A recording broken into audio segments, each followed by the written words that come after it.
तो देखो मैं आपको लिविंग नॉन लिविंग का और बता दे रही हूँ, ठीक है। तो वहाँ पर पति का कारक, हालांकि मंगल छोटे भाई बहनों का भी कई बार कारक होता है, जो कि अब साथ में बुध की बात आई। तो बुध में अगर मैं लिविंग की बात करूं तो बहन बुआ बेटी जो होती हैं वो आपकी होती है।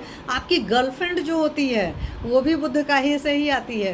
गर्लफ्रेंड बॉयफ्रेंड हालांकि दोनों ही आते हैं। तो सम्मान करना, तो सम्मान करने का मतलब किसी को सर पर नहीं बिठाना होता है, बट किसी को रिग्रेट भी नहीं कराना होता है, किसी को ह्यूमिलिएट नहीं करना होता है। तो बहन बुआ बेटी जो आपके रिश्ते हैं, इन रिश्तों का अगर आप सम्मान करते हैं तो आपका बुध बहुत अच्छा रहता है। आप अपने आसपास ग्रीनरी वगैरह लगाते हैं तो आपका बुध बहुत अच्छा रहता है। आपकी वाणी बहुत सही होती है, आपको क्या बोलना तोल मोल कर अगर आप बोलते हैं तो आपका बुद्ध बहुत बढ़िया होता है। अगर आप पता चला बिजनेस स्ट्रेटजी मतलब ना दूसरे का लॉस हो ना मेरा लॉस हो, जो मैं बोलते हैं ना विन विन की पोजीशन में खेलिए। तो विन विन की पोजीशन में जब आप कभी भी, शिवम जाटो जी नमस्ते, तो विन विन की पोजीशन में रहते हो तो भी सही रहता है। आप दूसरे के साथ भी करते हो कि बुद्ध का मतलब बिजनेस होता है, बुद्ध का मतलब मैथ होता है। जिन लोग की मैथ बहुत अच्छी होती है उनका भी बुद्ध बहुत अच्छा होता है।